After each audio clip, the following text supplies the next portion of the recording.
Right, welcome back to another video on this channel. I'm just fucking pissed off, to be honest, and I've titled this video The Win That Got Away, because I do think it was the win that got away, to be fair. I think we really should have been getting 3 points. I think it was an absolutely monumental opportunity for us to get our season underway at long last, fucking halfway through the season. But yeah, it's just got away from us. We let it away. We had our chance. We blew it. And yeah, I'm really just fucking sick of this shit, to be fair.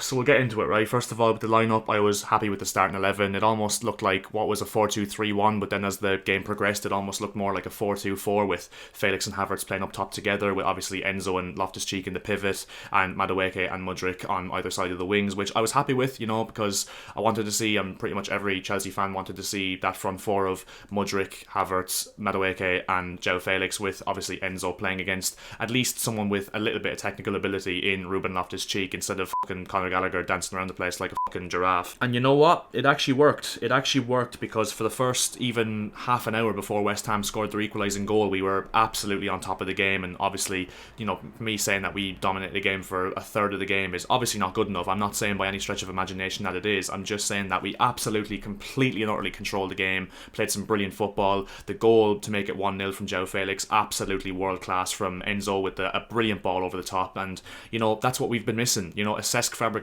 type of midfielder who can play that killer ball. And Enzo Fernandez, who got man of the match once again, thought he was absolutely brilliant and one of the shining lights in another dire display from Chelsea overall for 90 minutes. And what a ball, and that's exactly what we needed. And João Felix with an absolutely beautiful finish. And João Felix was by far the man of the match in the first half. He kind of disappeared and dissolved in the game really in the second half, but in the first half he was absolutely incredible, took his goal really well. And after that goal, you're thinking, right, we'll go for the broker here. We look like, the way we're playing, that we could go on and put like 3 or 4 past this West Ham team, and then a fucking lapse of concentration across that should, first of all, Bowen should never be getting the first ball, the first knock onto the back post, and second of all, Reece James gets caught lacking at the back post really, and Emerson goes on and scores the equaliser. And of course it had to be fucking Emerson, typical Chelsea fashion, a former player coming back to score against us, probably the only fucking goal he'll ever score in the Premier League in his career. And no surprise it'll come against us, because that's just what we do. We're Charity FC for a reason. And that was the most frustrating thing in the whole game, because it gave West Ham momentum for the last 15 minutes or so of the first half. They were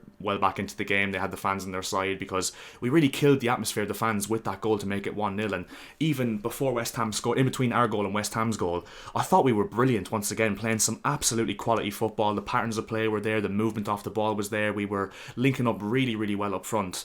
And then, as I said, they go and score, and the game was kind of lost then, to be fair. And then I said at half-time, I said, this is a game that the third goal decides it, essentially, especially if it's an early goal. I really, really had confidence that if we scored early in the second half, we'd go on and get a third or maybe even a fourth goal, because I really think the game was there for the taking for that. I think that if we got that third goal and killed West Ham's atmosphere and their momentum, I really think we could have gone on and hammered them. But of course, we showed little to no cutting edge whatsoever in the final third, like we usually fucking do. And ended up being a draw in the end, because of how dead the second half was in terms of our chances going forward. And it's just annoying, because you could just see that we came out with intent. The starting 11 was one that the fans all wanted really. Mason Mount being dropped, or the way I look at it is he was rested mentally, because let's be honest, Mason Mount hasn't been himself really this season by any stretch of imagination, so I was happy to see him out of the team for a bit. Like I said, seeing a bit of technical ability next to Enzo Fernandez helping him out in terms of in possession, I think was good. And overall the lineup was just so perfect, and it gave the fans a real lift going into the game. It gave the team a real lift and gave a little bit of freshness, I suppose, to the team. And yeah, we just completely wasted it, and I'm just so frustrated, like you can tell. And look, one thing I will say is the fact that West Ham, they are a bogey team, and every Chelsea fan can agree with me on this one. We've only won once away at West Ham since 2017. I mean, the Olympic Stadium seems to really be a bogey ground for us, and I'm not using that as an excuse whatsoever, because like I said, bogey ground or not, we really should have been taking 3 points today with the way that we started the game. And it still is a bogey ground for us, West Ham, and obviously they've picked up a bit of form recently. They beat Everton, which under Frank Lampard, let's be honest, wasn't a hard achievement. They did get a draw though last weekend against Newcastle, which was a positive result for them, and they were very organised and they were very hard to break down, but I do think that we made it easy for them. And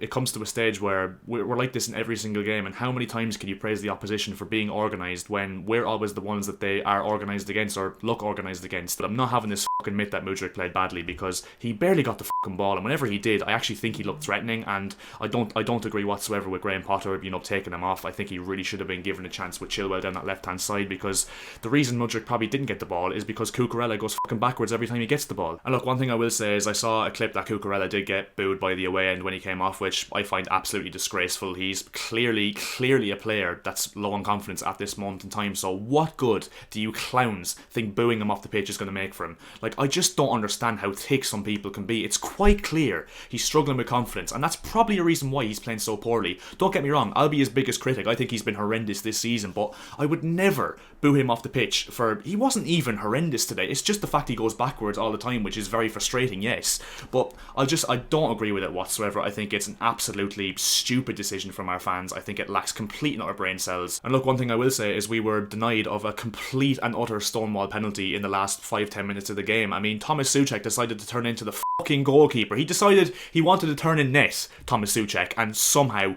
wasn't given. You cannot tell me whatsoever, by any stretch of imagination, a player denying a shot from hitting the target or its intended target on the goal with his hand. You cannot tell me it's not a penalty. I mean, Craig Pawson, absolutely fucking useless performance from him. Absolute.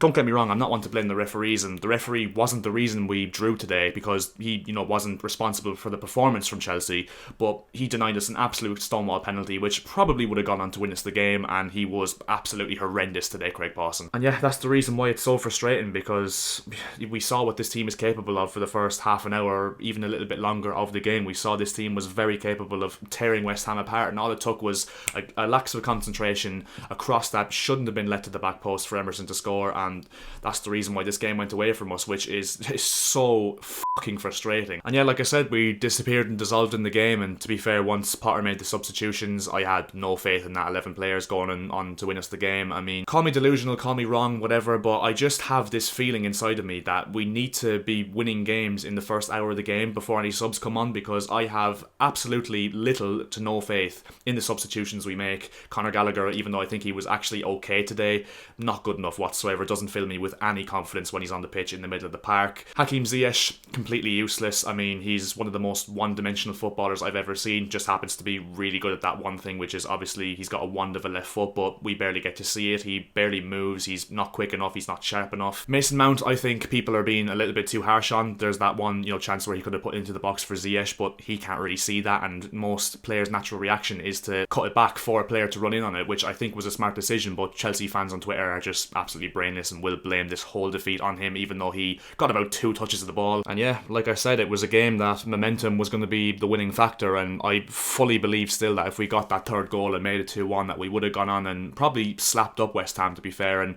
it would have been a real statement result, because even though, like I said, it was a bogey ground, West Ham on a little bit of a pick-up in form, going to the Olympic Stadium where we have a poor record against them, playing, outplaying them for the first half an hour, if not a little bit more than that, like I said, it would have been such a statement result, especially, the vibes that I was feeling when that goal went in from João Felix. But yeah, once again, I will reiterate, it was a game that went beyond us, went away from us, and really shouldn't have, which is, as I said, so frustrating. Frustrating is the buzzword today, it seems, because it was probably the most frustrated I felt as a Chelsea fan watching the game this season, and that says an absolute fucking heap ton, because it seems like a weekly, if not daily, feeling for us. And now for the the topic that obviously will be discussed in every single Chelsea video, especially the ones where we do play poorly and things go against us and we're negative and pessimistic after the game.